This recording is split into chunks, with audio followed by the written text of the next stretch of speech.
Prime Minister Narendra Modi has expressed shock and condemned the killing of a youngster from Bihar due to police firing in Indo-Nepal border on Monday. Earlier, External Affairs Ministry spokesperson Vikas Swarup said causes underlying the current state of confrontation need to be addressed by the government of Nepal credibly and effectively. According to the official reports, the 40-day-old agitation has claimed over 40 lives and injured nearly 800 people. Today is the last day of campaigning for fifth and final phase of Bihar Assembly elections. Voting will take place in 57 constituencies spread over 9 districts on Thursday. The 9 districts are Darbhanga, Madhubani, Saharsa, Surpaul, Madhepura, Purnia, Araria, Kishanganj and Katihar. In Jammu and Kashmir, 2 army soldiers were killed in firing by Pakistani soldiers in Gurez sector in Bandipora district on Monday. An army spokesperson said that the soldiers were killed when Pakistani army resorted to unprovoked firing that hit a post in the area. The spokesman said the firing started in the late afternoon, accusing Pakistan of violating the ceasefire.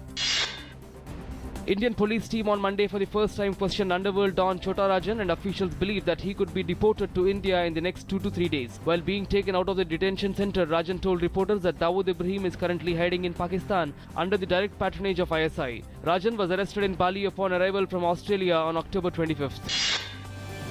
Emir of Qatar Sheikh Tamim bin Hamad Al Thani called up Prime Minister Narendra Modi on Monday and invited him to pay a visit there while expressing interest in partnering India's economic growth. Prime Minister accepted the invitation to visit Qatar at a mutually convenient date.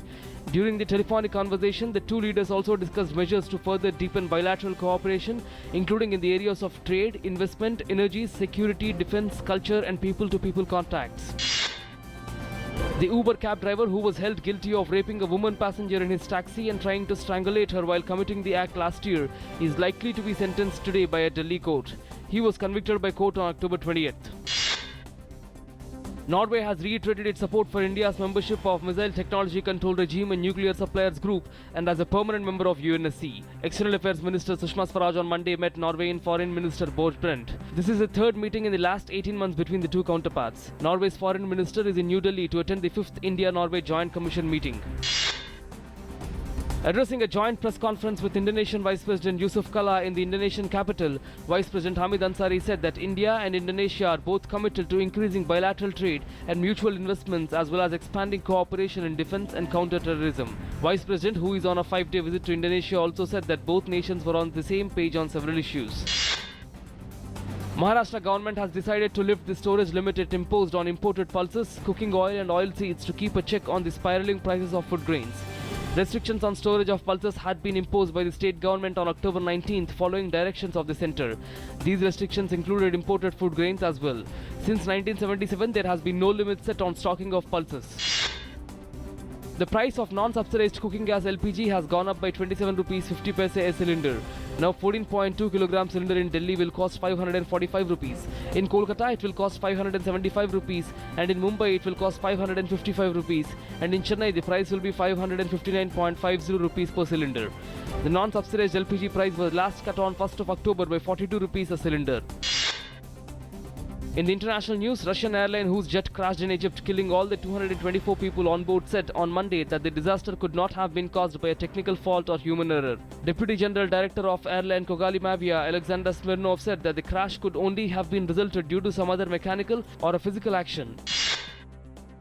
The UN Refugee Agency says more than 218,000 migrants crossed the Mediterranean in October, a record monthly tally this year and more than in all of 2014. According to UNHCR, 210,265 people crossed the sea from Turkey to Greece alone last month, and another 8,129 went from North Africa to Italy through October 29th. On Monday, NASA marked 15 years of humans living on board the International Space Station. The station has been occupied continuously by humans since it became operational over a decade ago, a feat astronauts could shape travel within the solar system. Station Commander Scott Kelly attributed the ISS longevity to shared goals regarding exploration by the 15 nations that own the station. In Turkey, ruling Justice and Development Party has won a parliamentary majority in Sunday's elections, paving the way for it to form the next government on its own. The AKP gained more than 49% of votes and received 316 votes in the 550-member parliament. President Recep Tayyip Erdogan said voters had chosen stability following unrest. This was the second round of elections in 5 months after the AKP lost the single-party governing majority in the June 7th election. India's top singles player Yuki Bhamri regained his place in top 100 as he jumped 16 places to touch a career best rank of 89, which now ensures him a direct entry into the main draw of Australian Open. The 23-year-old Yuki, who has been playing consistently well, won the Pune Challenger on Saturday to collect 80 points.